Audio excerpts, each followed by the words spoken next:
Bonsoir chers amis bien-aimés dans le Seigneur, c'est donc une grâce, une bénédiction et un plaisir pour nous donc d'être avec vous en ce jour béni du jeudi pour partager la pensée de Dieu avec vous.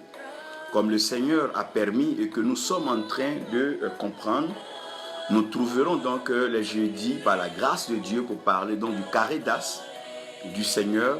Comment est-ce que le Seigneur donc arrive à triompher pleinement dans tous les combats et accomplir sa volonté comme il est Dieu et souverain. Nous n'avons pas donc à nous inquiéter, nous avons plus intérêt à nous rapprocher de Dieu, à méditer et demeurer dans sa parole et croire en ce que lui nous dit. Parce que la parole de Dieu, elle est éternelle, la volonté de Dieu, elle est éternelle, la pensée de Dieu, elle est éternelle. Et ce que Dieu veut faire, Dieu finit toujours par le faire, malgré donc la présence des hommes. Donc que les hommes soient favorables à cela ou pas, Dieu accomplira pleinement et toujours sa volonté. Je voudrais aujourd'hui, par la grâce de Dieu, permettre à ce que nous nous entretenons sur un point, un sujet assez important de la foi chrétienne. Et il est bien qu'en tant qu'enfants de Dieu, nous nous préparons tous à cela. Et ce message-là est intitulé « L'inévitable pour l'éternité ». Donc, quand on parle d'éternité, on parle d'un temps sans limite, on parle d'un temps sans fin, on parle donc d'un temps sans interruption éternelle, mais qui peut avoir quand même des variations, des mouvements, des hauts et des bas, des temps d'appauvrissement, des temps d'enrichissement, des temps de liberté, des temps d'esclavage, des temps de grandeur, des temps de petitesse, donc des temps de profondeur, comme aussi des temps de hauteur. Mais sachez que l'inévitable pour l'éternité est déjà prévu dans le plan, dans la pensée de Dieu. Quand Dieu crée, Dieu prévoit déjà l'éternité. Et la Bible dit que il a mis dans le cœur de tous, dans le cœur de ses enfants, la pensée de l'éternité. Donc quand Dieu commence à créer, quand Dieu commence à s'exprimer, Dieu prévoit déjà l'éternité. Et dans cette éternité, nous aurons donc à comprendre comment est-ce que Dieu définit et comment est-ce que Dieu présente et comment est-ce que Dieu place donc l'éternité. Que Dieu bénisse donc l'évêque Mian Léon qui est avec nous et que la grâce du Seigneur repose bien sur lui. Comprenez que l'inévitable pour l'éternité peut être perçu si nous lisons Hébreux 11 verset 3 et que nous allons prendre Apocalypse 13 du verset 16 au verset 18. Lorsque nous prenons ces deux passages, je vais rapidement vous les lire et je crois qu'après ça, nous allons donc nous entretenir sur la pensée de Dieu. Et je crois que quelqu'un sera béni par ce message et ce message pourra aider plusieurs dans la croissance et dans la maturité spirituelle. Surtout dans la compréhension du Seigneur par ces temps qui courent. Donc dans Hébreux 11, lorsque nous arrivons au verset 3, la Bible dit par la foi, donc par la foi, nous comprenons que les mondes, il y a des mondes. Donc par la foi, nous comprenons que les mondes ont été formés par la parole de Dieu. De sorte que ce qui se voit n'a pas été fait de choses qui paraissent. Donc par la foi, nous comprenons que les mondes ont été faits par la parole de Dieu. De sorte que ce qui est visible aujourd'hui émane, sinon sort, découle de ce qui est invisible. Alors ça c'est formidable ça. Apocalypse 13, nous sommes en train d'avancer dans la révélation de Jésus-Christ, faite donc à Jean. Apocalypse 13, verset 16. La Bible dit, et elle fait qu'à tous, petits et grands, riches et pauvres, libres et esclaves, on leur donne une marque sur leur main droite ou sur leur front. Et que personne, je dis bien personne, ne peut acheter ou vendre, sinon celui qui a la marque, le nom de la bête ou le nombre de son nom. Ici, c'est la sagesse. Que celui qui a de l'intelligence compte le nombre de la bête, car c'est un nombre d'hommes, et son nombre est 666. Père éternel, tu es l'autorité spirituelle suprême. Tu règnes dans le ciel et sur la terre, tu as accompli tes œuvres. Viens par ta parole, inspire-nous, bénis-nous.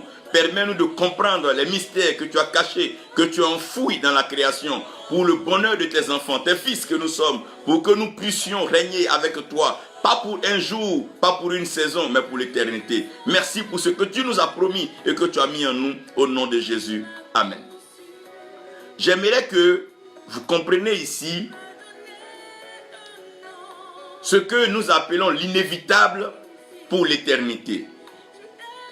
Donc, si nous avons un système éternel, nous avons la vie éternelle, c'est que dans la vie éternelle, il y a ce qu'on appelle l'inévitable.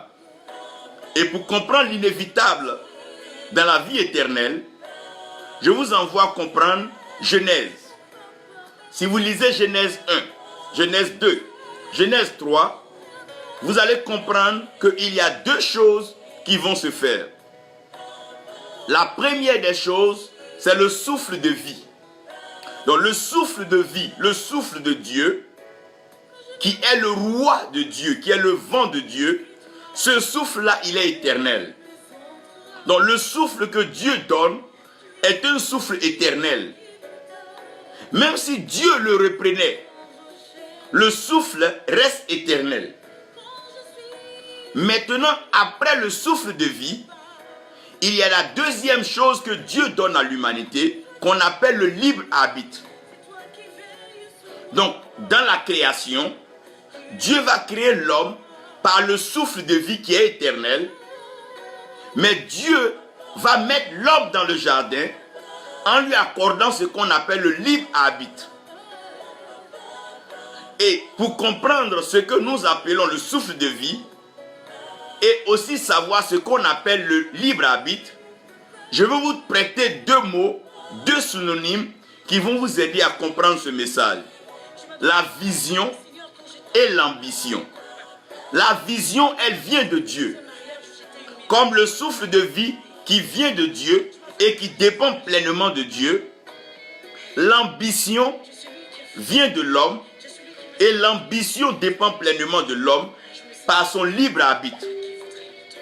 Donc par le souffle de vie, Dieu donne la vision à l'homme, mais par le libre arbitre, l'homme se conçoit son ambition. Donc, vous allez comprendre que tous ceux qui vivent sur la terre, il y a ceux qui vivent pour la vision de Dieu et ceux qui vivent par leur ambition.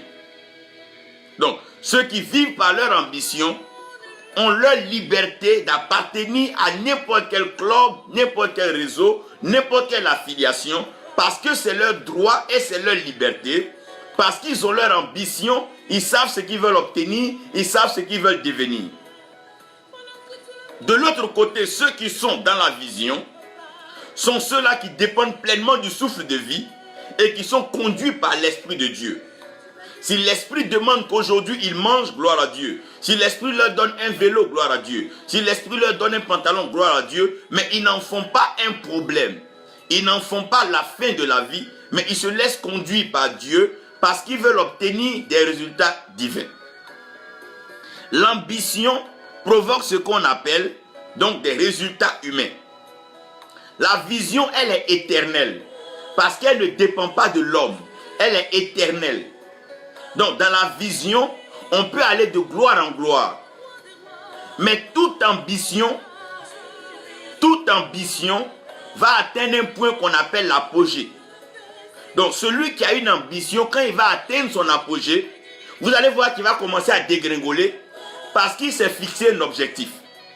C'est qu'un homme qui dit, par exemple, je jeûne pour que le Seigneur me donne, par exemple, une femme. Le jour qu'il obtiendra la femme, il arrête le jeûne parce que c'est par ambition. C'est par ambition, c'est par objectif. Donc, si quelqu'un dit par exemple, moi j'ai une ambition de bâtir une grande église. Le jour que je bâtis la grande église, je suis libre de faire ce que je veux, dire ce que je veux, parce que j'ai atteint mes ambitions. Mais dans le cas de la vision, on dépend éternellement de Dieu. Nous sommes soumis à Dieu et nous sommes esclaves de la vision que Dieu nous donne, bien qu'étant des fils et serviteurs. C'est pour ça que Paul dit bien qu'il est esclave dans les chaînes de Jésus-Christ. Ça veut dire que quoi? Sa vie ne dépend plus de ses ambitions en tant que Saul de Tarse, mais c'est la vision que Dieu lui communique qui va l'envoyer. Donc, pour pouvoir marcher dans la vision, il y a deux éléments que tu ne peux pas manquer si tu veux vivre dans la vision. Tu as besoin de la foi et la vérité. Mais l'ambition a besoin de l'argent et le mensonge. Donc un homme ambitieux, il ment beaucoup. S'il sait que tu peux l'aider à réaliser ses ambitions, il va dire, il va t'appeler papa, il va t'appeler tout par tous les noms. Mais quand il va réaliser ses ambitions, il va te banaliser, il va t'abandonner. Donc vous allez comprendre que dans le monde politique et le monde des affaires, les hommes sont ambitieux. À cause de leurs ambitions, ils sont obligés d'être beaucoup menteurs. Non, l'ambition pousse un homme à mentir. Et en plus, l'ambition est soutenue par l'argent. Si aujourd'hui j'ai de l'argent, je peux m'aller partout où je veux, accomplir mes ambitions. Alors que la vision, elle avance avec la foi et la vérité. Parce que la foi vient de ce qu'on entend, et ce qu'on entend vient de la parole de Dieu. Et comme Dieu est vérité, que sa parole est vérité, celui qui marche dans la vision marche dans la vérité. Mais un homme ambitieux, il ment et il cherche toujours à s'appuyer et à s'accoster sur l'argent. Donc, nous avons deux races, deux mondes et deux générations aujourd'hui. Il y a un monde qui s'est fait par le mensonge et par l'argent. Et il y a un autre monde qui est conçu et qui vit par la foi dans la vérité. Et pour que l'éternité puisse être bien perçue, l'inévitable doit être su. Le monde de foi, donc s'appuyant sur la vérité, parce que la foi, ce n'est pas l'homme qui se parle. La foi, c'est Dieu qui parle. Et comme Dieu est vérité, sa parole est vérité, la foi est fondée sur la vérité. Mais l'ambition s'appuie sur l'argent. C'est l'argent qui devient le moyen par lequel l'ambition se réalise. Et pour pouvoir arriver à cela, le mensonge devient l'ingrédient activateur. C'est pour ça que vous voyez que celui qui aime beaucoup d'argent aime mentir, aime voler, aime escroquer. Parce que l'argent même est toujours accompagné, est toujours entouré de mensonges. Et celui qui a de l'argent, il peut mentir parce qu'en mentant, les hommes vont l'acclamer parce qu'il a de l'argent. C'est un système en lui-même. La foi, elle est stable parce qu'elle vient de Dieu, mais l'argent peut vaciller en fonction des bourses, en fonction de la monnaie et en fonction des taux de change. Donc, celui qui rentre par la foi et la vérité finira dans le royaume des cieux, parce que le royaume des cieux est un royaume de vérité et c'est un royaume de foi. Maintenant, l'enfer, qui est la perdition et qui est la destruction totale, pour y aller, tu n'as que besoin d'argent et de mensonges. Donc, quand Jésus-Christ dit que il est plus facile à un chameau d'entrer dans le trou d'une aiguille qu'à un riche d'entrer dans le royaume des cieux, il ne parle pas d'un prospère, il parle de riche. Quand on parle de riche, on parle là d'argent. Parce que dans la maison du riche, il y a beaucoup de mensonges. Tous ceux qui veulent plaire aux riches vont mentir, et tous ceux qui veulent être amis du riche vont mentir. Et pour avoir l'argent en général, les hommes vont mentir. Mais la prospérité est liée à l'âme, c'est Dieu qui donne. Et vous comprenez maintenant que le père du mensonge étant Satan, il ne peut que conduire ses adeptes, ses alliés, ses partenaires en enfer, parce que c'est ce monde-là qui est fait. Comment est-ce que cela va se constituer? Quand Dieu souffle dans les narines de l'homme, le roi qui est le souffle de vie, Dieu transmet à l'homme la vision La vision qui est en même temps la foi, parce qu'un homme croit que s'il respire, il vit. C'est pour ça que tant que tu respires, on ne t'enterre pas.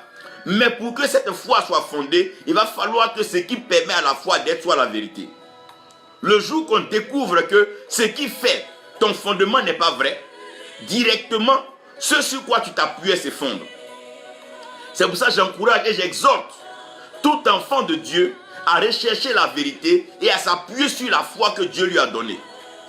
De ne pas se tromper pour entrer dans un monde, un club, un mouvement, un réseau de mensonges et d'argent, même si ce réseau a l'air bien outillé et bien huilé. La finalité, c'est que l'inévitable pour l'éternité. Qu'est-ce que je vais vous dire par l'inévitable pour l'éternité? Si vous m'avez compris dans cette introduction, remarquez maintenant que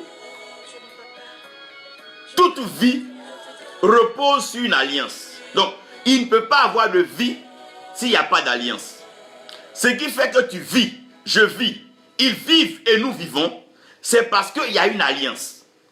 Donc, cette alliance-là dépend de celui qui est auteur de la vie. Donc, puisque Dieu a prévu la vie éternelle, et que la vie éternelle, c'est lui-même, car la vie éternelle, c'est de connaître le vrai Dieu et celui qui l'a envoyé, à savoir Jésus-Christ. Donc, la vie éternelle est Dieu et elle dépend de Dieu. Donc, pour que la vie éternelle entre dans la vie de quelqu'un, il faut que Dieu lui communique la vie éternelle et il faut que Dieu lui transfère cette vie éternelle-là. Et Dieu transfère cette vie éternelle-là par son alliance. Donc, l'alliance que Dieu va apporter pour la vie éternelle, c'est l'alliance donc de la lumière. La lumière qu'on appelle la vérité et en d'autres termes la révélation. Donc comment est-ce que Dieu établit son alliance avec son peuple? Dieu va établir son alliance comme un mariage normal. Il va passer par la phase d'initiation et après il va arriver à la phase conclusive qui est donc la phase de la finalité. Et comme la fin d'une chose vaut mieux que son commencement et que la nuit dure mais le jour finit par apparaître, le mensonge court, mais la vérité finit par triompher. Il va permettre qu'il ait donc un semblant d'alliance qui va être goupillé, écrit sur des tables de pierre qu'on appelle la loi. Et cette loi-là va être donnée à tout homme. Et tout homme va essayer de s'appliquer et de vivre par rapport à cette loi, pas parce que l'homme allait arriver à respecter la loi. N'oubliez pas que la vie éternelle n'est pas le projet des hommes, c'est la pensée de Dieu. Donc, les hommes pourront-ils satisfaire Dieu? C'est à voir.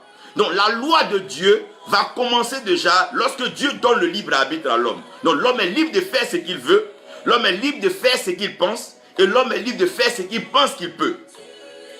Mettant Adam et Ève dans le jardin, il leur présente tous les arbres. Il dit, ce arbre qui est au milieu, je place une loi là-dessus. Faites tout, mais ne mangez pas de ce arbre. Mais l'ambition démesurée, la pensée trop ouverte d'Adam et Ève les a envoyés, à aller donc manger de ce fruit. Pourquoi? Parce que l'homme lui-même, dans ses ambitions, pense que s'il s'accomplit, il sera meilleur. Alors qu'un homme ne peut pas s'accomplir sans son Créateur. Donc, dans l'alliance de Dieu, la loi est venue juste comme étant un miroir. Mais le miroir ne façonne pas ton visage. Le miroir révèle ton visage tel qu'il est.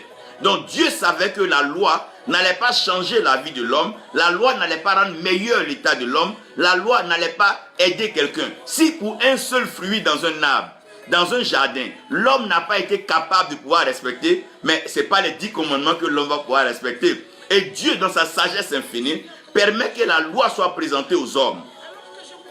Donc les hommes essaient, autour de la loi, de voir s'ils peuvent entrer en alliance avec Dieu. Mais malheureusement, par la loi, personne n'est arrivé à entrer en alliance avec Dieu, parce que chaque fois qu'un homme s'approche, la même loi l'a fini par trahir ce dernier, parce que l'homme ne peut pas respecter la loi. Donc pour conclure, pour parfaire cela, Dieu est obligé donc d'introduire ce qui était au commencement, donc l'agneau qui a été immolé avant la création du monde, qui est donc Jésus-Christ. Donc pour que Jésus-Christ soit présenté à l'humanité, Dieu va introduire ce qu'on appelle la notion de la grâce. Donc la grâce c'est quoi? C'est l'homme est déjà égaré, l'homme est déjà perdu. Pour lui, l'éternité est devenue maintenant inévitable en enfer. Mais comme je suis le Dieu de la vie, et comme je suis le Dieu qui est le royaume éternel, je vais prendre un moyen pour aller chercher les hommes de leur égarement, de leur pète, et les faire entrer donc dans la vie éternelle qui est mon royaume. Donc ça, c'est le plan que Dieu développe, et c'est ce que Jean va traduire. Dieu a tellement aimé le monde, dans l'humanité, que Dieu a envoyé son Fils unique.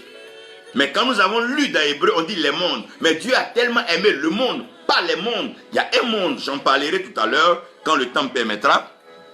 Donc Dieu vient et il immole l'agneau qui a été immolé avant la fondation du monde.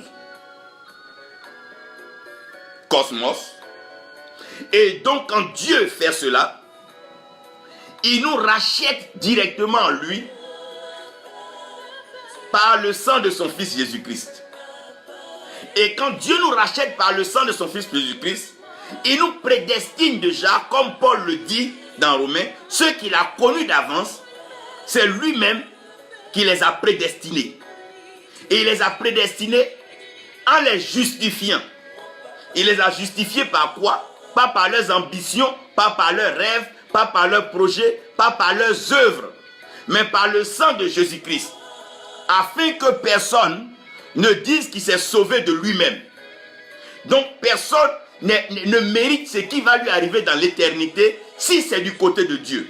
Parce que là, nous sommes encore dans la dimension de la vision, de la foi et de la vérité. Donc, l'alliance que Dieu va nous présenter, c'est l'alliance éternelle qui est placée en Jésus-Christ, notre Seigneur et notre Sauveur. C'est pour ça que la Bible explique qu'il y a un seul médiateur entre l'homme et Dieu, si ce n'est Jésus-Christ. Donc, cette alliance-là, elle est établie. C'est cette alliance-là qui soutient notre vie. Donc, quand nous devenons enfants de Dieu, quand nous devenons chrétiens, notre alliance ne dépend plus des réseaux, de l'argent, de toutes ces choses. Mais notre alliance dépend de Jésus-Christ. Notre vie dépend de Jésus-Christ. Tout ce dont nous avons besoin sur la terre, il va nous accorder dans ses richesses infinies par la provision du Saint-Esprit qui est venu comme étant le consolateur. Maintenant, de l'autre côté, il y a ce qu'on appelle l'alliance des ténèbres. L'alliance ténébreuse va s'appuyer sur quoi? Au ciel, il y avait Lucifer qui mettait le sceau à la perfection de tout ce que Dieu avait créé. Ayant été avec Dieu, ayant servi dans le ciel, ayant connu un peu les aptitudes du ciel, il vient sur la terre et il va présenter un semblant donc de gloire, mais qu'on appelle célébrité. La célébrité, c'est pour un temps, alors que la gloire, elle est éternelle. C'est pour ça qu'on va de gloire en gloire, mais quand on devient célèbre, après on chute. Donc il va présenter un semblant de gloire qui est comme un feu de paille, ou bien comme quelque chose de brillant qu'on va appeler la célébrité. Donc, sur la base de la célébrité, il va essayer donc d'étouffer la lumière dans ce lieu-là et emmener les gens à vivre avec lui sur la base du mensonge, du matérialisme et de l'ego démesuré de l'homme. C'est ce qu'on va appeler l'alliance des ténèbres. Donc, dans l'alliance des ténèbres, c'est l'homme qui vient se donner en donnant son sang, sa famille, sa génération, pour pouvoir, de façon subtile, ténébreuse, noire, jouir d'une quelconque célébrité, l'argent, mais dans un mensonge. Alors que dans l'alliance éternelle de la lumière, c'est Dieu lui-même qui envoie son Fils unique sur la croix, et même pendant que nous étions encore pécheurs, pour l'immoler, afin que son sang en coulant nous justifie. Donc toute vie repose sur une alliance. Tout ce que vous voyez sur la terre, leur vie repose sur une alliance. Tout pays a sa vie qui repose sur une alliance. Tout continent a sa vie qui repose sur une alliance. Tout pouvoir a sa vie qui repose sur une alliance. Quand tu vois un homme qui est sur la terre, s'il vit, c'est que sa vie repose sur une alliance. Il n'y a pas de neutralité dans ce système-là. La vie repose sur une alliance. De façon consciente ou inconsciente, la vie repose sur une alliance. Ou bien c'est l'alliance de la lumière, sinon donc c'est l'alliance des ténèbres. Si ce n'est pas l'alliance de la lumière, c'est l'alliance des ténèbres. Et l'alliance des ténèbres va renforcer l'ambition démesurée des hommes en leur pourvoyant facilement l'argent, le mensonge et ce qu'on appelle la célébrité. Alors que, oh mon Dieu, l'alliance éternelle, l'alliance de la lumière, cette alliance vient avec la vérité, la révélation, pour instruire à l'homme l'humilité, la simplicité, la compassion et l'amour. Car, à quoi sert à un homme de gagner tout ce monde-là si jamais il perdait son âme? Donc, les deux alliances vont commencer à marcher sur la terre. Et vous allez voir que sur la terre, les deux alliances vont commencer à se frotter. Certains vont commencer à entrer dans l'alliance ténébreuse, commencer à entrer dans des pactes sataniques, chercher un peu de pouvoir, ça et là, l'argent, une notoriété, une certaine renommée. Pendant ce temps, d'autres seront en train de persévérer dans la prière, dans le jeûne, dans la recherche de la vérité, la soif continue de notre Seigneur, la soif continue de la vérité en Christ, Jésus notre Seigneur et Sauveur. Voilà un peu comment les alliances vont se faire. Donc sur la terre, les hommes vivent par leur alliance. Ne tronquez jamais votre alliance. Si vous êtes en Christ, restez en Christ. Si vous êtes en Dieu, restez en Dieu. Ceux qui veulent bien sûr se faire plaisir dans l'alliance des ténèbres, laissez-leur faire cela, c'est leur vie. Ils ont choisi leur alliance et ils vont assumer. Chacun a choisi son alliance et il va assumer. Nous sommes avec Dieu, nous allons assumer. Mais en plus, c'est que nous, c'est Dieu lui-même qui est venu vers nous et qui est venu faire la proposition. Alors que c'est les hommes qui sont allés vers les forêts, vers les eaux, vers tout ce que vous pouvez imaginer pour chercher une certaine puissance, une certaine force, une certaine richesse. Et voilà. Maintenant, je vous envoie à la deuxième phase pour que vous compreniez l'inévitable pour l'éternité. Toute alliance exige des échanges. Quand il y a une alliance, il faut forcément des échanges pour que l'alliance puisse tenir. Donc quand on parle des échanges, on parle de la relation et la communion. Dans le jardin, c'est Dieu qui venait voir Adam et Ève. Parce que Dieu, aimant l'humanité, Dieu vient vers l'homme.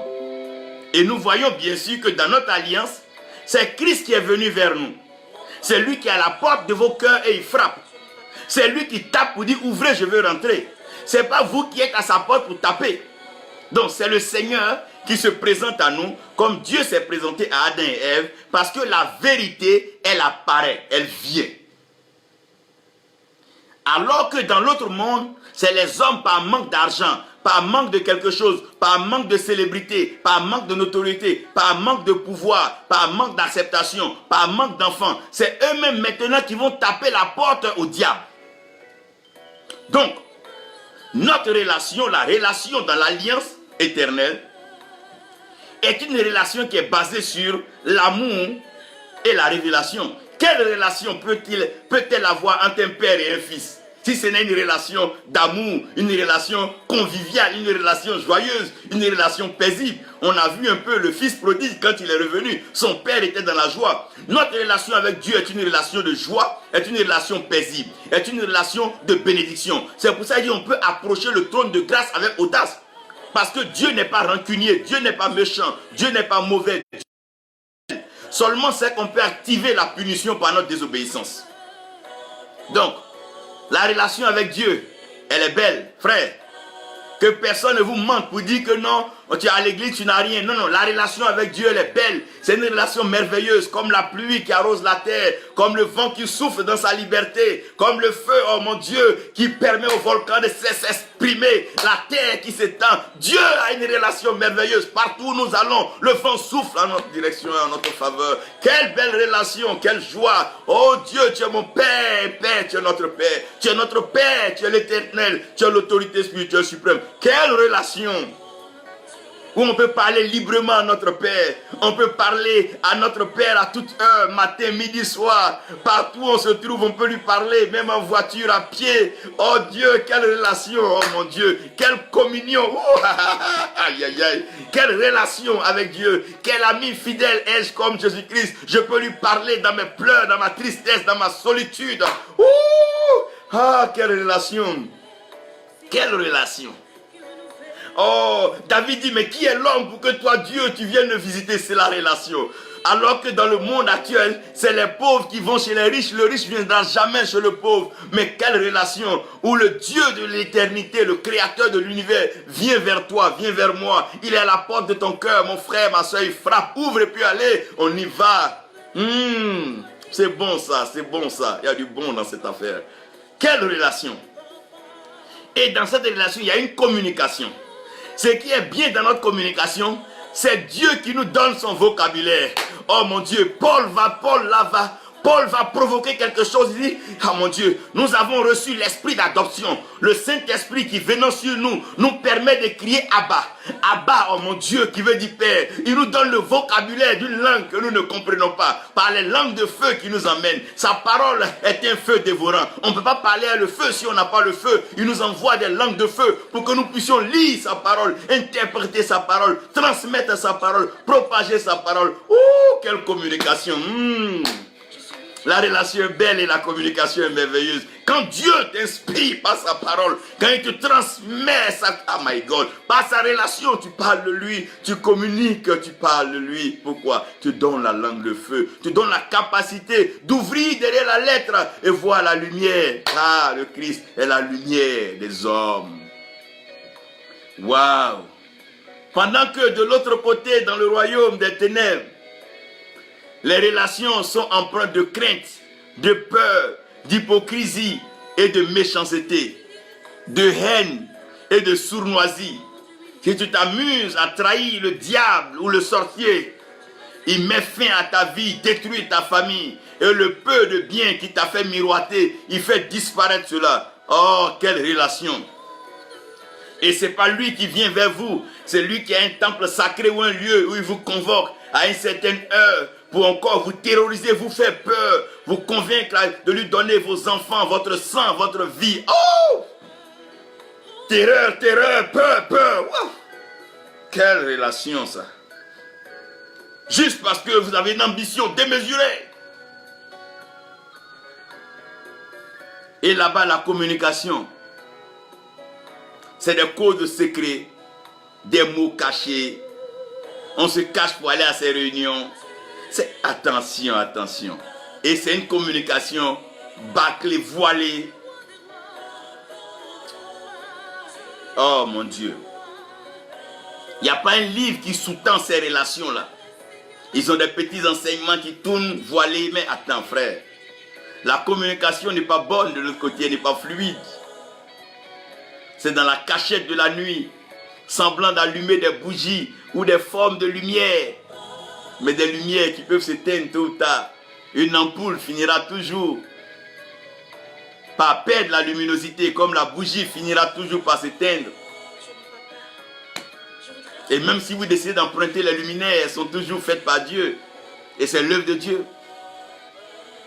Et ce qui est dangereux dans cette communication, il termine toujours par si Dieu le veut. Mais si le diable doit me dire une chose par Dieu le veut, mais pourquoi ne pas aller dans la volonté de Dieu et venir vers lui? Si ton sacrifice, ton rituel, tu vas terminer par si Dieu le veut ou bien comptons sur la volonté de Dieu, mais libère-les qui partent vers Dieu. Puisque c'est lui qui a le dernier mot. C'est lui l'alpha et l'oméga. C'est lui le commencement et la fin. C'est lui, oh mon Dieu, qui de génération en génération, il est resté humble, fidèle, venant vers ses fils. C'est lui qui a déployé ses ailes, oh mon Dieu. Quand la femme était enceinte, oh mon Dieu, qu'elle portait le mal dans son ventre. C'est lui qui l'a envoyé. Dieu.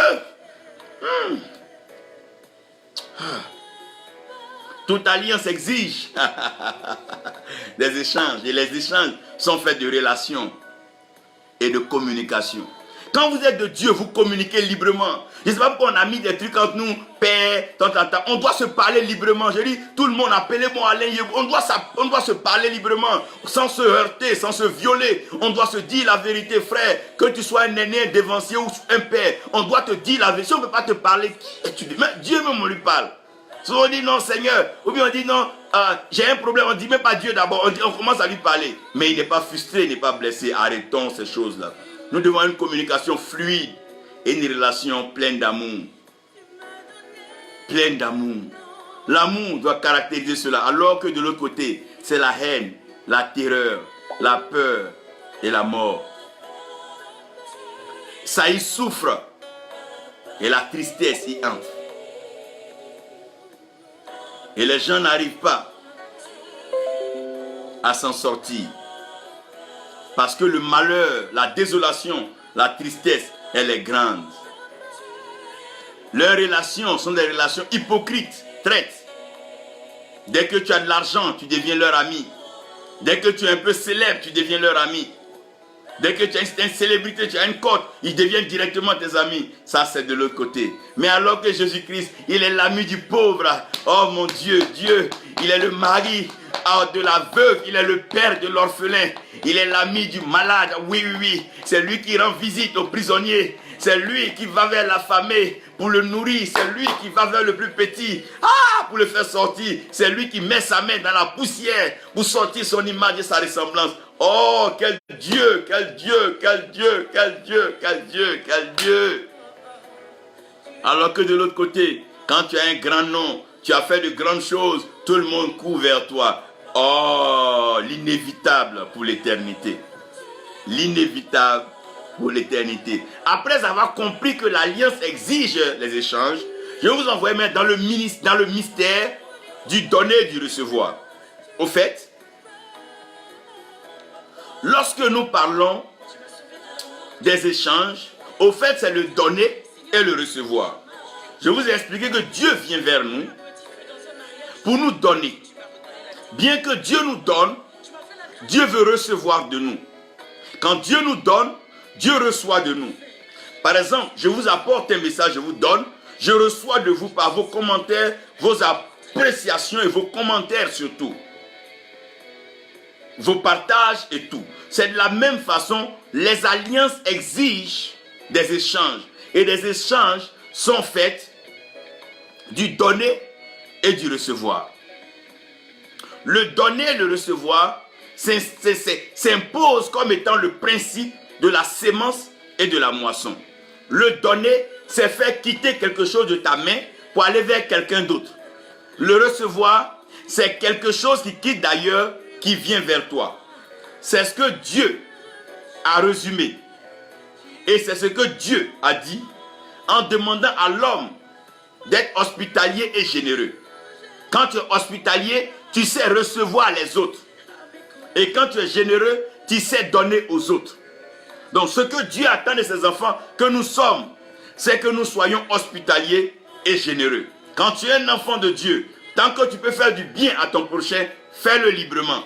Tant que tu peux héberger, nourrir, blanchir ton frère, ta soeur, fais-le librement. Car Dieu t'a créé avec la pensée, oh mon Dieu, de l'hospitalité et la générosité. C'est pour ça que Dieu lui-même, il vient vers nous pour être habité dans notre cœur et nous donner des trésors. Quand nous parlons avec Dieu, nous nous donnons notre louange, notre adoration. Quand nous le chantons, nous le célébrons, nous le psalmodions, nous lui donnons le meilleur. Quand nous lui ouvrons notre cœur, nous le recevons dans notre cœur comme Seigneur et Sauveur. Quand nous recevons Jésus-Christ dans notre cœur comme Seigneur et Sauveur, oui, nous le recevons.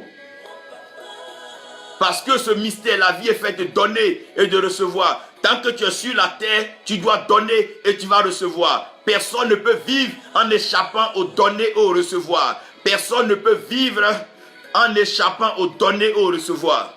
Ce qui va nous emmener d'ailleurs au vendre et à l'acheter. Dans le royaume de Dieu, il dit venez, venez, venez vous abreuver, vous qui n'avez pas d'argent. Il dit venez acheter sans argent. Pourquoi? Parce que Dieu vend. Mais en vendant, ce qui nous permet de pouvoir avoir accès à ce que Dieu veut, c'est notre soif, c'est notre foi. Quand nous voulons la révélation, Dieu nous donne la révélation. Nous n'achetons pas la révélation avec Dieu. Nous ne prenons pas de l'argent pour aller acheter la révélation avec Dieu. Nous ne prenons pas de l'argent pour aller acheter la conscience de Dieu, la pensée de Dieu. Dieu ne peut pas être acheté par un homme. Non, non, non. Dieu croit au donner, au recevoir. Il nous amène à nous abreuver. Il nous amène à boire librement et gratuitement de la source éternelle. Comme il ne nous a pas vendu les mers, il ne nous a pas vendu la terre, il ne nous a pas vendu le vent et il ne nous a pas vendu le feu. Dieu nous transfère ces choses-là parce qu'il est bon, il fait des dons. La Bible dit le don gratuit de Dieu, c'est la vie éternelle. Il en fait un don gratuit. Il en fait un don gratuit. Pendant que de l'autre côté, le donner et recevoir, c'est une affaire de vendre et acheter. Vendre son âme pour aller acheter quelques objets, quelques montres, quelques chaussures, quelques voitures, quelques habits, vendre son âme pour aller acheter quelques maisons, vendre son âme pour aller acheter un poste ministériel, vendre son âme pour aller acheter un poste de député, vendre son âme pour aller acheter, vendre son âme, oh mon Dieu, là-bas on va vendre et on va acheter, alors que ce Dieu, on vend, et Dieu ne nous paye pas avec l'argent. Il peut te récompenser par la longue vie, il peut te récompenser par la santé, il peut te récompenser par la faveur, il peut te récompenser par la grâce. Dieu n'a pas besoin de te tendre de l'argent. Si Dieu t'accorde longue vie, faveur et grâce, l'or et l'argent ne te manqueront pas. Ah mon Dieu, Dieu,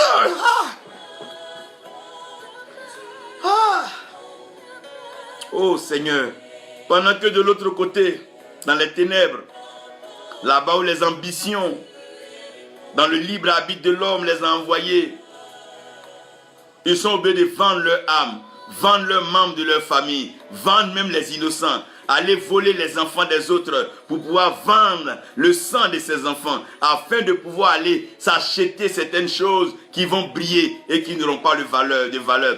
S'acheter la célébrité, s'acheter la renommée, s'acheter des titres, s'acheter pour pouvoir se faire accepter. Oh my God, my God, my God, my God, what's that?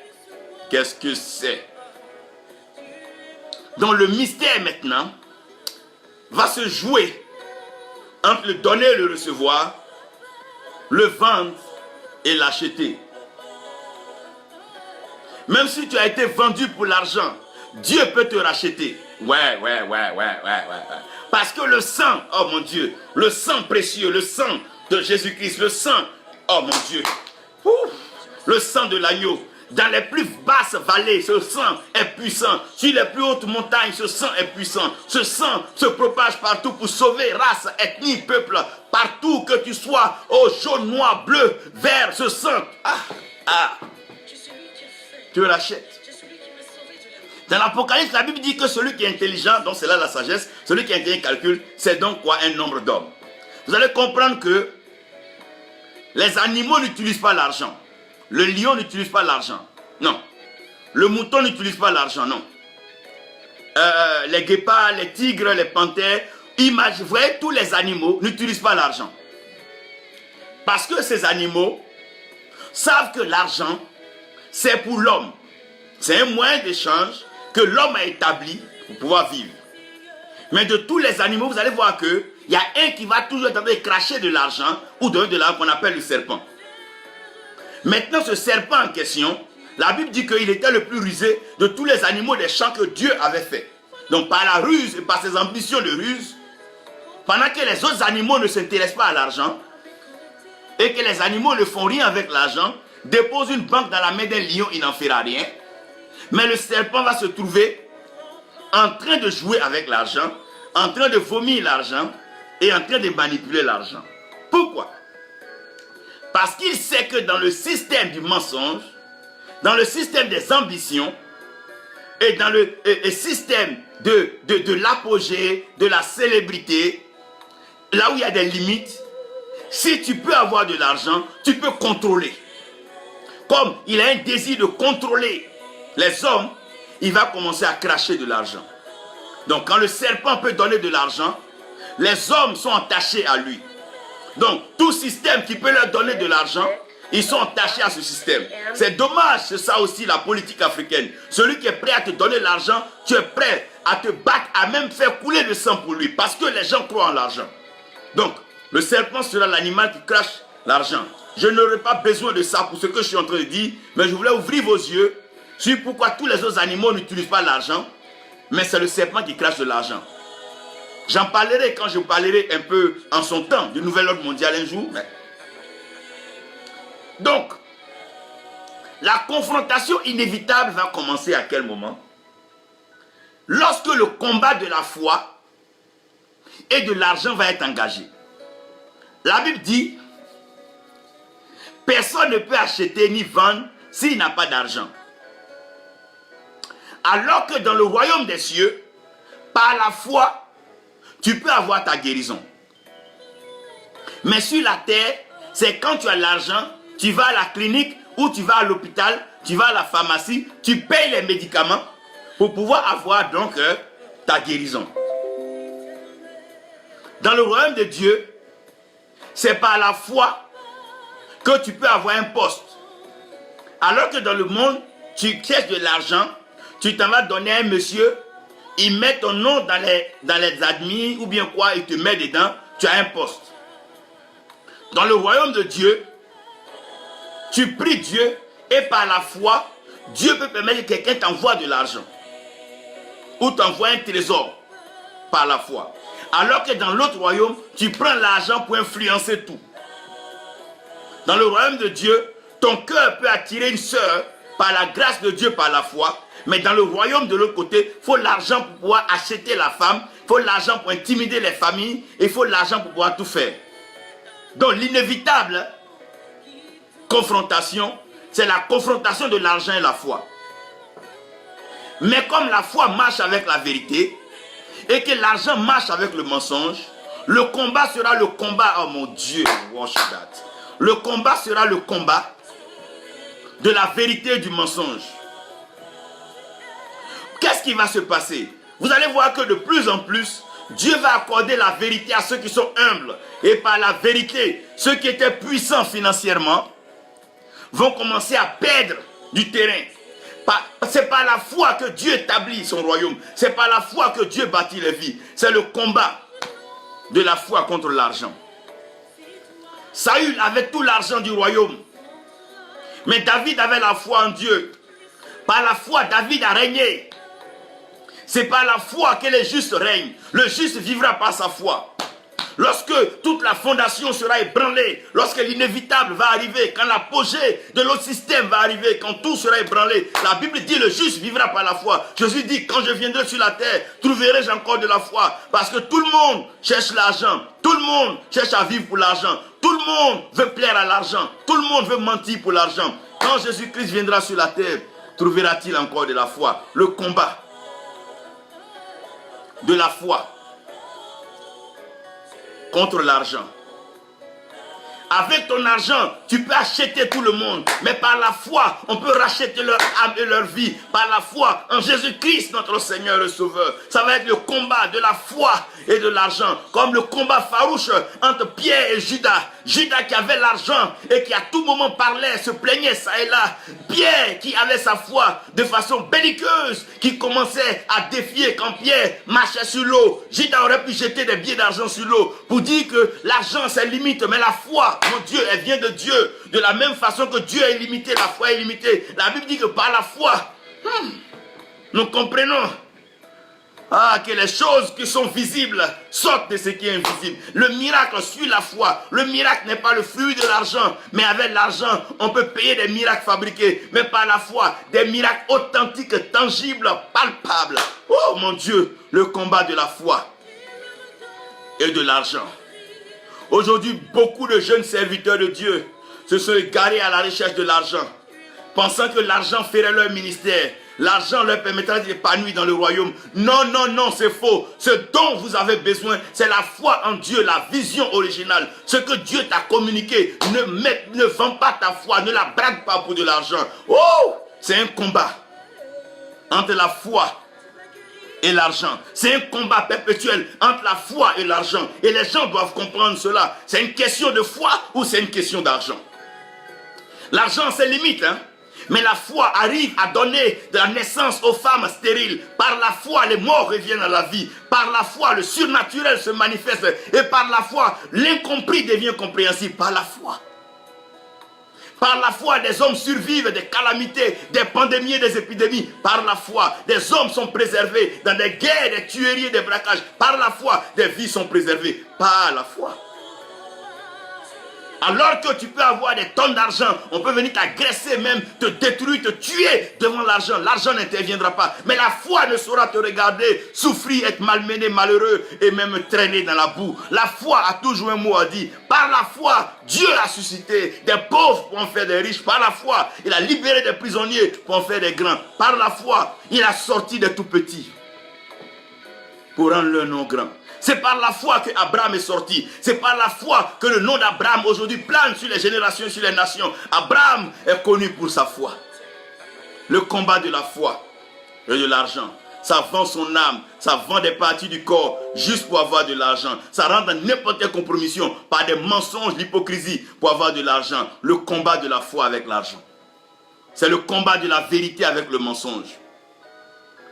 La vérité vient de Dieu, mais le mensonge vient du diable. Ce même combat a déjà eu lieu au ciel et vous connaissez déjà. Je ne vous annonce rien, je ne vous informe pas. Vous savez qu'il y a eu combat au ciel. Le mensonge s'est attaqué à la vérité et le mensonge a été précipité. La vérité demeure au ciel. David dit, oh Dieu, pour l'éternité, pour toujours au ciel, ta parole est établie. La parole de Dieu, elle est vraie hier, aujourd'hui, éternellement. Jésus-Christ est le même hier, aujourd'hui, éternellement. C'est une question. Il y a ce conflit, cette bagarre.